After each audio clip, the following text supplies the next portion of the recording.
Yo quería traer hoy como una historia light, por decirlo de alguna manera. Y quería hacer un poquito la historia del Arca de la Alianza. Muchos hemos oído muchos mitos, muchas películas, muchas tradiciones, pero el Arca de la Alianza tiene una connotación muy importante para nosotros hoy, porque cuando vemos que pareciese que se cierra el ciclo de la historia de Israel y todo esto por todo lo que está pasando, es bueno recordar qué es el arca, qué había en el arca y por qué el arca es un misterio. La primera vez que oímos hablar del arca es por allá, más o menos en el siglo XIV, entre el XIV y el XII, cuando Moisés llega al monte Sinaí y el Señor en unas tablas de piedra con su dedo escribe los 10 mandamientos. Y en esos 10 mandamientos vamos a encontrar la constitución para estar en el cielo. Esa constitución cumpla esto y usted entra al cielo. Es fácil. Son solo 10 leyes para entrar al cielo. En nuestra tradición cristiana dice, son 10 leyes y 8 puertas. Y las 8 puertas son cada una de las bienaventuranzas. Coja una de esas puertas y cumpla los 10. Pero a Moisés le dice,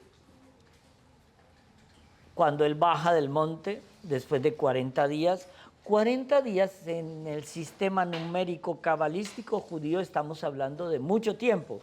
40 días estuvo Moisés en el monte Sinaí, 40 años estuvo el pueblo judío vagando por el desierto, 40 días ayunó nuestro Señor Jesucristo para iniciar su vida pública, y 40 forma parte de una tradición judía muy importante. Entonces, cuando él baja y ve que ellos, como no regresaba, se han hecho un becerro de oro para adorarlo. Y eso me recuerda mucho a todas estas señoras que se la pasan yendo a misa todos los días. Y cuando les dicen que su hijo tiene cáncer, se van donde la bruja de la calle 8 a que le haga una limpia. Es lo mismo. Estamos cometiendo una aberración. Entonces, Moisés baja y encuentra aquello. Hay una cosa que uno no se explica, que no queda en la cabeza. Tiro las tablas y las rompo. Joder, esto me lo acaba de dar a mí Dios, con su dedo escrito. Y yo las rompo. ¿Es cierto que no hay lógica? Sigamos. El Señor le dice, vuelve a subir. Pero esta vez tú mismo vas a labrar 2 tablas de piedra y yo te volveré a dar las leyes. Pero ahora tendrás que construir un arca y es con medidas exactas. El Señor en eso es exacto. Medirá 110 centímetros por 67,5 centímetros de alto por 67,5 centímetros de ancho. Y harás 2 querubines que cubrirán la tapa del arca, y la cara de los querubines estará hacia abajo mirando el contenido del arca. El arca tendrá 4 argollas, todo estará recubierto de oro, y se harán 2 varales, porque cuando las tablas de la ley reposen adentro, nadie podrá tocar el arca so pena de morir. Y esa arca, cuando llega todo el periplo por el que pasa el pueblo judío, estaba dentro de una tienda, como decir hoy una carpa, una tienda de campaña, que se montaba y se desmontaba, pero los que cargaban el arca tenían que ser los sacerdotes del lo que iba a ser el futuro templo. Si no estoy mal, eran todos los sacerdotes de la tribu de Leví. ¿Y qué había en el arca? Estaban las tablas de la ley, en un jarro de oro estaba una muestra del maná del cielo. Miren esto, en la Biblia nos cuenta en el Éxodo que el maná, tú no podías recoger maná por siaca para el día siguiente, porque se te podría el maná, no servía para el día siguiente. Tú solo puedes recoger el maná que vas a consumir hoy. Pero cuando Él manda recoger un maná, ese maná va a servir de testigo para todas las futuras generaciones y se guardará en una jarra de oro.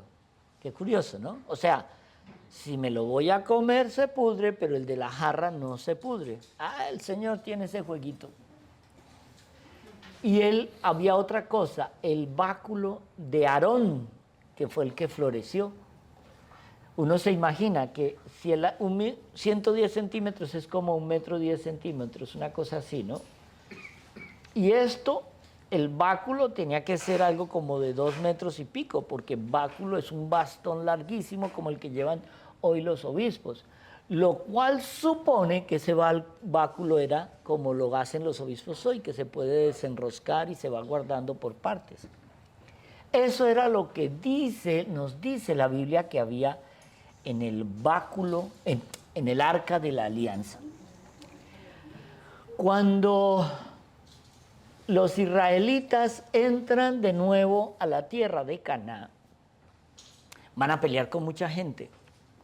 Y una de las personas con las que pelean, qué curioso, era esto: cuando los israelitas entran a Jericó, Jericó era la ciudad más fortificada de toda esa zona. Entonces el Señor le dice, mire, durante 7 días van a tocar las trompetas. El arca le va a dar una vuelta entera a toda la ciudad. Cada día le dará una vuelta entera a toda la ciudad. Al 7º día, el arca estará de frente y tocarán las trompetas. La Biblia nos dice que se caen los muros y los israelitas entran y ya saben lo que les pasó a todos los de Jericó, ¿no? No quedó títere con cabeza. Entonces siguen las guerras y siempre hay alguien que decía, el arca es el primer teléfono celular que existe, porque era a través del arca que los profetas o los sumos sacerdotes se comunicaban con Dios y recibían los mensajes. Por eso el arca siempre iba adelante, porque el arca era garantía de ganar las guerras. Pero hubo una guerra que ellos perdieron.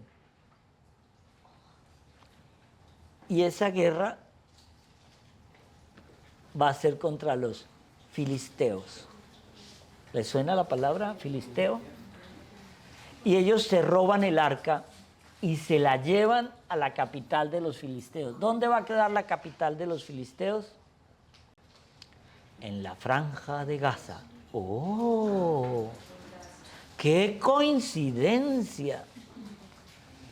Y entonces el rey de los filisteos hace rodear el arca porque él sabe que eso es una máquina poderosísima. Y este rey va a coger el arca y va a mandar a 70 de sus soldados para que abran el arca. Acuérdense que el arca no se podía abrir. Y nos cuenta la Biblia que en el momento en que ellos abren el arca, todos los 70 soldados caen fulminados. Entonces el rey, muerto de pánico, se vaya y dice, de pronto debe ser que el que lo tiene que abrir es un rey. ¡Pum! Ya saben lo que le pasó. Esa escena de la fulminación de los 70 soldados es la que utilizaron para la película En busca del arca perdida de Indiana Jones.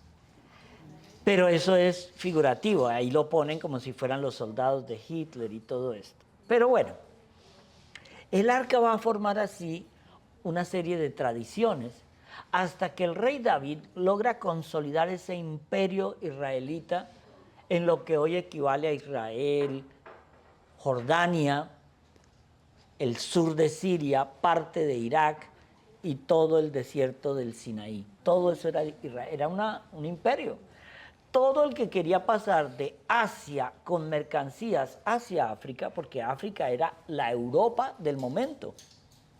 Europa era una mano de salvajes visigodos y vikingos, pero el norte de África era lo mejor que había en el mundo y Asia era el centro. Asia equivalía, el que estaba en Israel, como todo Israel era camino de paso hacia África y todo lo de África hacia Asia y lo que se conocía de Europa hacia África, entonces se volvió una tierra de paso muy importante. Entonces, David va a querer construir el templo y el Señor le dice, tú no. ¿Por qué? Porque tienes tus manos manchadas de sangre. Pero, joder, tú me mandaste a matar a toda esta gente y ahora me culpas. Le dice, es que la única sangre que yo te cobro es la de Urías, el jefe de la guardia, que lo mandaste al frente de la batalla y le dijiste a los soldados, déjenlos solos para que lo maten. Y lo matan.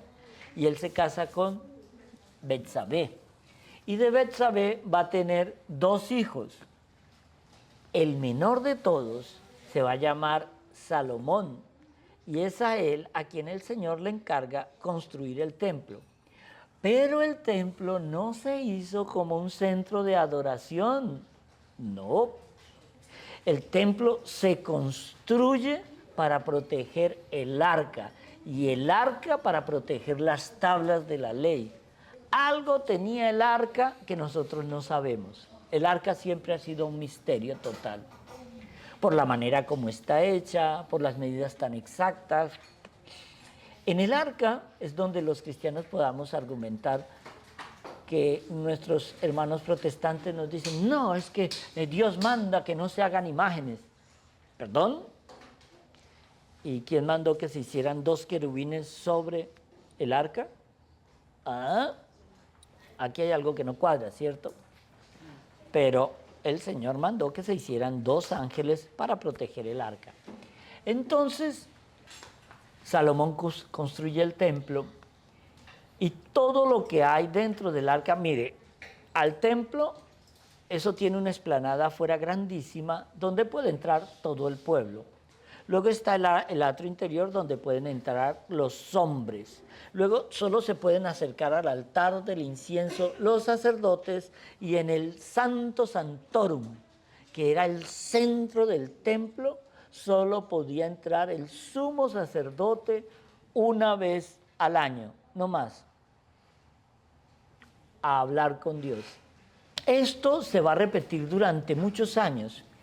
Y Salomón muere en el año 928 a.C., más o menos. Debo estar equivocado por algunos meses, pero estoy casi totalmente inseguro que fue en el 928. Desde ese momento, nadie vuelve a ver el arca.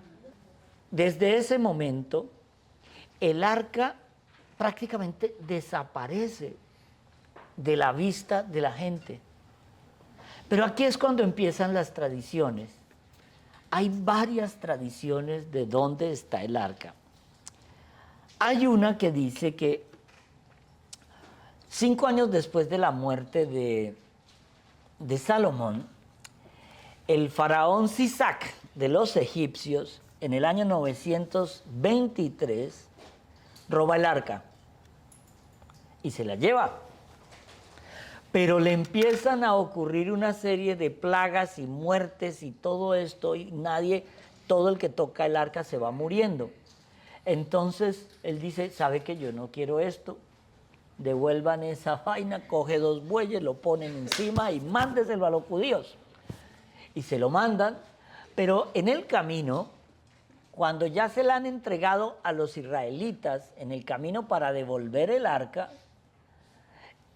se está ladeando. Y antes de que se caiga, un sacerdote muy devoto pone las manos para que no caiga, cae muerto en el acto. Y el rey David en ese momento le hace el reclamo. Esa parte ocurre con los filisteos también. Pero ¿cómo así? Este era un buen sacerdote. El Señor es uno. Tocó el arca, papito. Y yo dije que nadie la tocara. Por eso los parales, para que nadie tocara el arca.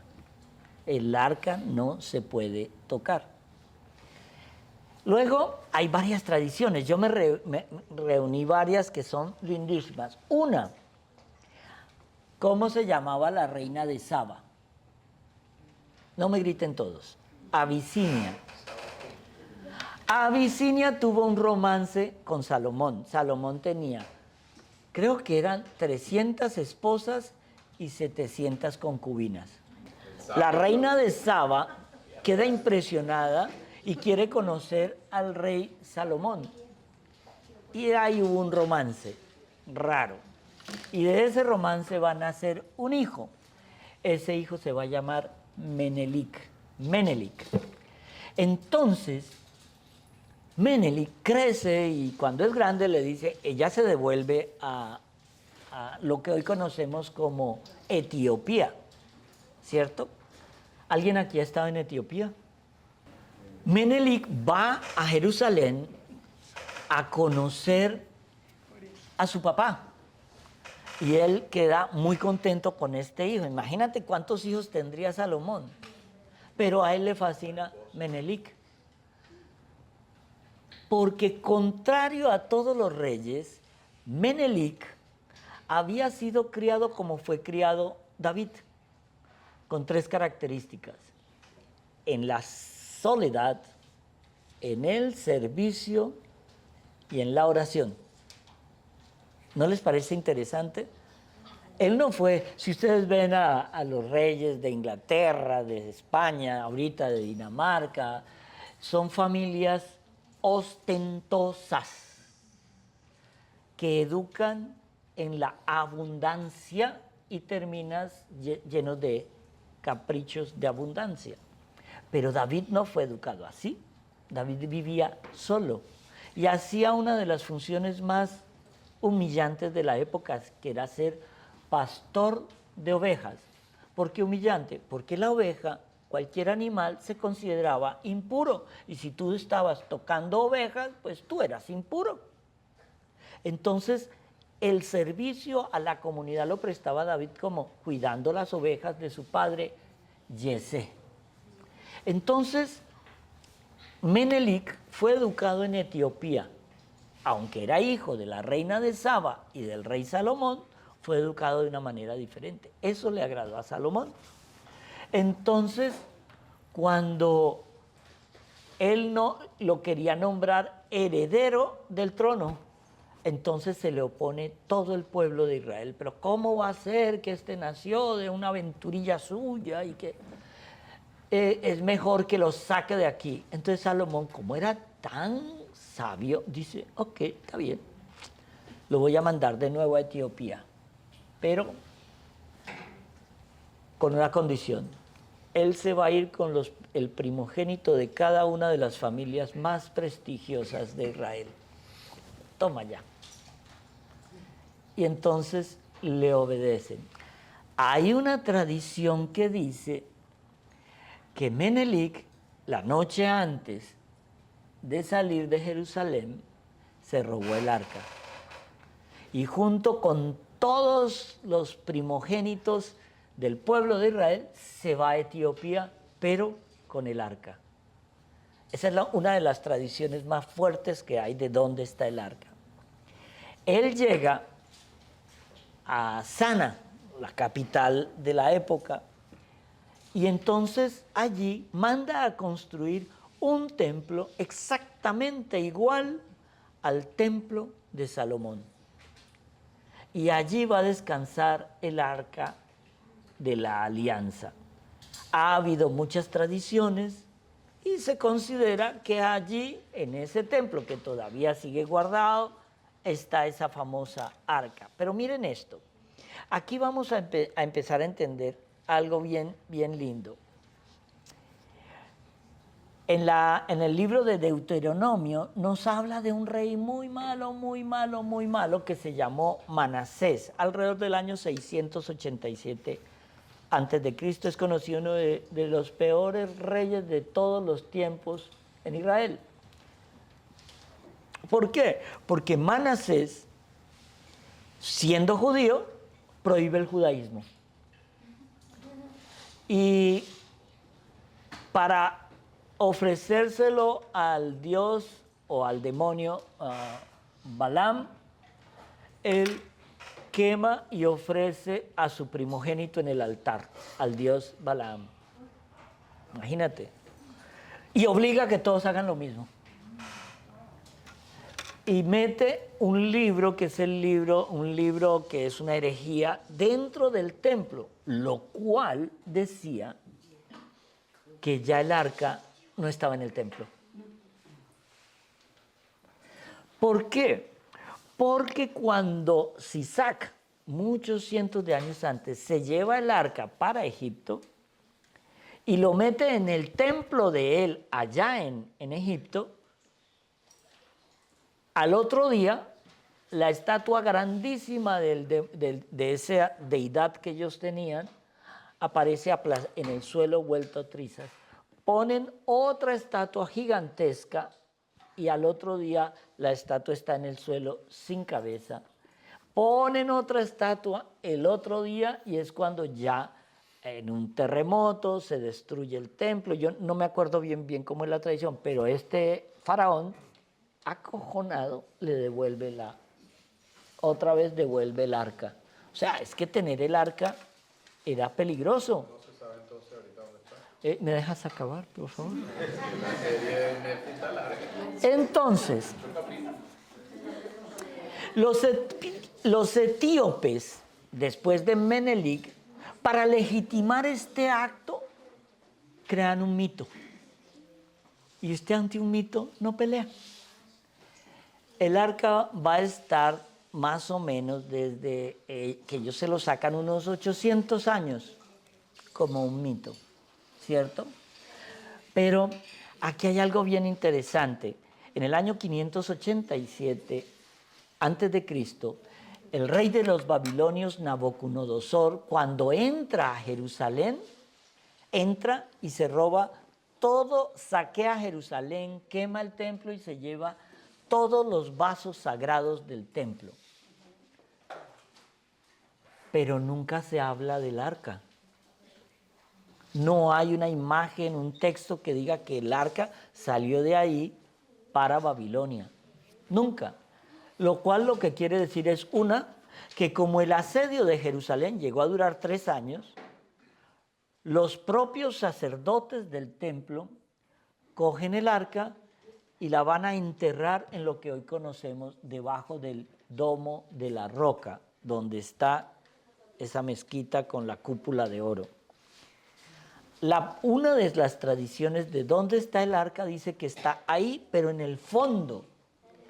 En unas excavaciones, yo me acuerdo que cuando me mandaron allá a estudiar unos cursos, nos llevaron por lo que se llama unos túneles que van a conducir desde las piscinas abajo de Siloé hasta la montaña del templo.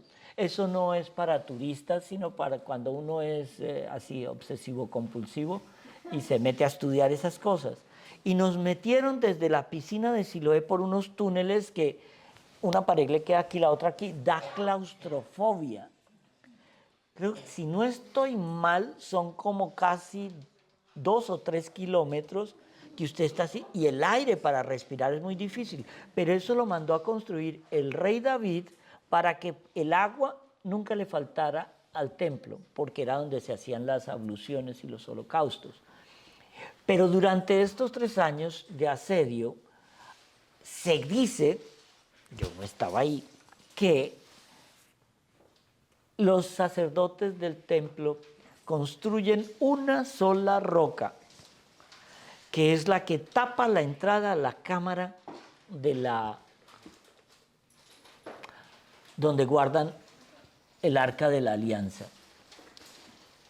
Usted puede ver la piedra, ahí está en el fondo, debajo de la montaña del templo, pero nadie la toca, nadie la mueve, y solamente hoy por hoy solo los israelitas lo pueden hacer.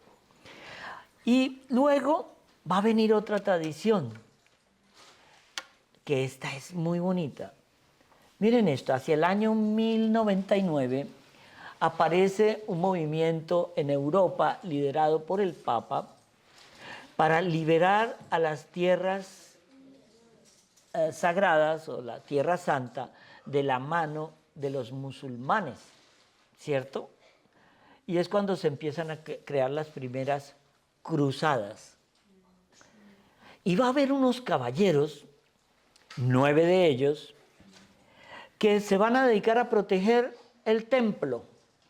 La idea de las cruzadas era que los peregrinos, cuando venían de Europa a visitar el Monte Calvario y todo eso, los asaltaban, las violaban, los mataban. Entonces crean como una especie de ejército que protegía a los peregrinos, pero se va a crear como una especie de boinas verdes, por decirlo, pero estos boinas verdes se vestían de blanco, con una cruz que se llama la cruz de pata, ¿cierto? Y entonces estos boinas verdes fueron 9 caballeros que se suponía que iban a cuidar el monte del templo. Pero ellos nunca cuidaron nada. Se dedicaron a excavar. Aquí está la mezquita de Omar con el domo de la roca. Y al lado suroriental, más o menos, queda la mezquita de Al-Aqsa, que era donde quedaban las antiguas caballerizas del templo de Salomón. Y ellos empiezan a perforar y a excavar aquí, y excavar y excavar. Ellos tardan 9 años, pero nunca encuentran nada. Han de pasar unos 200 años y se pierden la tradición, se llena de leyendas, que está al sur de Francia, que está... Nunca encuentran nada. Entonces, hay muchas más tradiciones de qué pasó con el Arca de la Alianza, pero lo cierto es una cosa, el Arca sí desaparece, ya para el 587 ya no hay nada. Hay una enseñanza muy linda, creo que es del Papa León XIII, que dice: el templo estaba para proteger el arca estaba para proteger las tablas de la ley. Las tablas de la ley tenían que estar en el corazón del hombre. Cuando nace Jesús, Él se convierte en esa ley, en esa arca y en ese templo. Por eso, místicamente es necesario que desaparezca el arca. ¿Cierto? Esto es como una explicación teológica. Pero lo bonito de esto es que hay una tradición que hay un investigador que me cae muy bien, que se llama Luis Tobajas, es un español. Entonces, hay una tradición que hay una isla que se llama la isla de Elefantina, ¿cierto? Hacia el 640 a.C., ¿dónde queda la isla de Elefantina? Ay, esos gritos me aturden.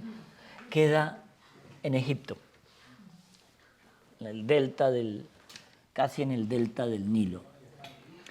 Allí, unos judíos, sacerdotes, han escapado y han construido un templo. Sabiendo lo que venía de las invasiones, sacan el arca de la alianza del templo, porque ven que ese rey malo, que se va a llamar Manasés, va a llegar al trono.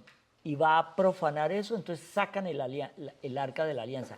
Esta parte no está comprobada, pero cuando ustedes lean la Biblia van a entender que muchas cosas de la Biblia están ahí, pero no la vemos, pero está ahí. Y es esto. Ellos en el 640 a.C. se van a esta isla y construyen ese templo, exactamente igual al templo de Salomón. En ese templo, la tradición de Elefantina dice que estaba el Arca de la Alianza. Y el Arca de la Alianza va a durar allí unos 100 años, hasta que ven que en esta isla los judíos están tomando demasiado poder y los egipcios los expulsan. Y ellos van a coger el arca y van a remontar el Nilo hasta el nacimiento del Nilo. Y van a encontrar un lago. ¿Esta parte ya la sabían o no? Bueno, es que esto es lindo. Van a encontrar un lago. Espérate que se me confunde el nombre del lago. No me presionen y yo les digo. Es un lago que va a quedar cerca de una ciudad que se llama Axum. Entonces, en este sitio, ellos van a construir también otro templo, pero estos templos van a llevar una serie de nombres muy característicos. Un templo se va a llamar Jordán, otro templo se va a llamar Monte de los Olivos, otro templo se va a llamar Sión. Es curioso. Estos monjes se llevan allá el arca. Pero esta arca tiene una característica. Es guardada solamente por un sacerdote desde el año, esto se calcula que ocurrió en el año 300, más o menos, antes de Cristo, si no estoy mal. Y allí van a construir este templo y van a hacer muchos templos iguales. Y se van a reunir una serie de sacerdotes que han sido descendientes de los primogénitos de los judíos, liderados por el hijo de la reina de Saba. Y ellos se lo llevan, primero se lo llevan a Elefantina, ellos, y luego se lo llevan estos mismos sacerdotes judíos, se lo llevan hacia el sur. Pero mire, aquí hay una especie de confusión. ¿Por qué? Mira esta característica. Se llevan el arca y se la llevan a uno de los paraísos más grandes que hay en el mundo, que es este lago en Etiopía. Es el lago donde está lleno de hipopótamos y de pelícanos rosados. Normalmente aquí vemos nosotros aves, flamingos rosados. El único lugar, según tengo entendido, donde hay pelícanos rosados es ahí. Pero tú lo ves y es una belleza. Y entonces ahí se ponen ellos, pero alrededor del año 1200, esto se pierde en el tiempo, se diluye en el tiempo. Alrededor del año 1200 de nuestra era, en esa zona de Etiopía, un rey va a tener dos hijos, uno se va a llamar Arbe y el otro se va a llamar Ladivela.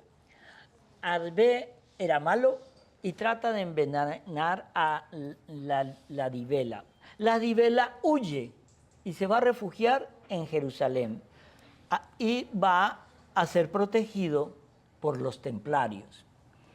Y hay una tradición que dice que él, para que los templarios lo protejan, hace un convenio y le dice a los templarios dónde está el arca. Esta parte es linda. Y le dice a los templarios, claro, esto es según investigaciones de ahora. Esta parte no está en la Biblia porque estamos hablando ya del año 1200 y eso. Pero miren las interpretaciones que hacemos ahora. Los templarios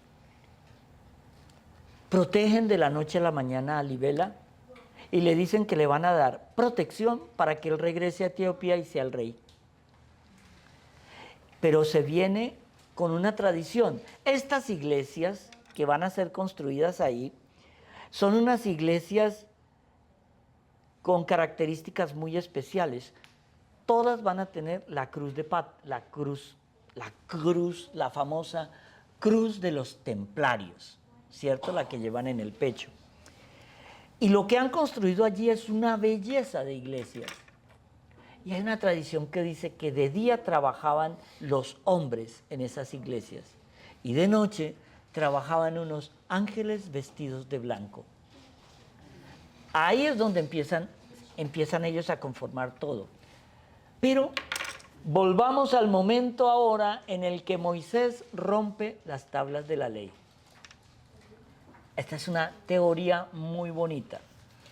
¿Usted cree que yo en un acto de rabia rompo, dicen que las tablas de la ley fueron el primer iPad del mundo, ¿cierto? El primer tablet. Yo lo tiro, ¡bah! Lo rompí, ya. Entre todo ese pueblo, 500,000 de habitantes, ¿no habrá un curioso que diga, esto lo hizo Dios con su dedo? Recojamos los pedacitos. ¿Qué es lo que hace el hombre si no coge reliquias y se lleva una piedrita de Jerusalén, el huesito de tal? Los que ven reliquias, eso está en el Corán. Si a ti, de tu novio, guardas el pañuelito, el pedazo de pétalo, el pelo del nené. Esta tradición es bonita porque en este templo, hoy, en el siglo XXI, en esa ciudad que, espérate, ya les digo cómo se llama, Aralegremeske, existe un guardián para ese templo que entra al templo mayor donde dicen que está el arca. Ese hombre, desde hace 1800 años, tiene el mismo cargo. Una vez él es elegido como sumo sacerdote guardián del arca, entra a ese pedazo de templo y nunca más puede volver a salir. Es el único que está en contacto con esa arca que está dentro. El único. Pero es todo un pueblo, los alaxemitas de Ascum, los que protegen. Usted puede ir ahora y lo visita, pero hay una línea imaginaria que usted no puede pasar. Usted no se puede acercar allá por nada del mundo. El pueblo se le va en contra. Entonces, hay un detalle que lo tenemos en el Éxodo. Cuando el Señor le dice a Moisés, haz otras tablillas de piedra y lleva 2 tablas para construir el arca. Ojo, o sea, hay otras tablillas, porque él tiene que volver y se le tienen que volver a escribir los mandamientos. Y esas tablillas, segundas tablillas, son las que trae Moisés para el nuevo arca. No entendemos ahí de pronto que hubo 2 arcas. Miren, cuando hay videos ustedes buscan en internet Ascun, los ascunenses viven todos alrededor de eso. Tranquila, voy a organizar un peregrinaje a Ascun y tú estás invitada. Porque creo que no me ha entendido nadie. O sea, toda esta sabiduría en la actualidad, para que ¿cómo la podemos aplicar? No me ha dejado acabar.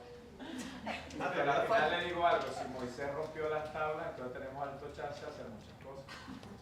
No, pero se volvieron a escribir. ¿En cuánto tiempo, padre? ¿Cuánto tiempo pasó entre...? Él vuelve a subir al monte. Él vuelve a subir al monte y es cuando... Sí, inmediatamente. Él vuelve a subir al monte. Él regresa otra vez para arriba para que el Señor le vuelva a hacer el asalto. ¿Ah? Está en el Éxodo y lo podemos leer Deuteronomio 10 y en uno de los capítulos del Éxodo.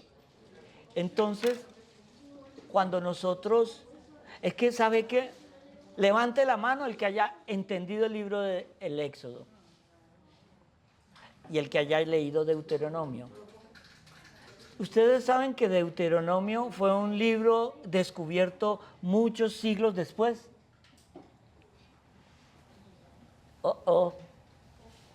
Mire, lo que pasa es que estoy mezclando muchas cosas y creo que los estoy confundiendo. Mire, volvemos al libro del Éxodo. Para atrás. Año 1000 más o menos. La Biblia nos dice primero en este capítulo del Éxodo, el arca ha sido llevada y está en Silo antes de que existiera el templo de Jerusalén. Pero un capítulo después nos dice el arca está en Betel. ¿Qué me dice esto? El arca no podía estar en dos sitios al mismo tiempo. Habían dos. ¿No les parece lindo eso? ¿Ah? Ella dice que se movió sola. Eran dos. Sí, no, es diferente. Pero miren esto. Bueno, esto no. No, porque en la segunda arca no estaba ni el bastón ni el maná. Y lo que hay en la primera arca es la original tabla hecha añicos. No. Las dos las hizo Dios. No, pero es que ¿por qué? Ahí es lo que nos llega a nosotros. Porque es que ya cuando Jesús se hace carne, se encarna, Él es tabla, Él es arca y Él es templo. No es necesaria el arca.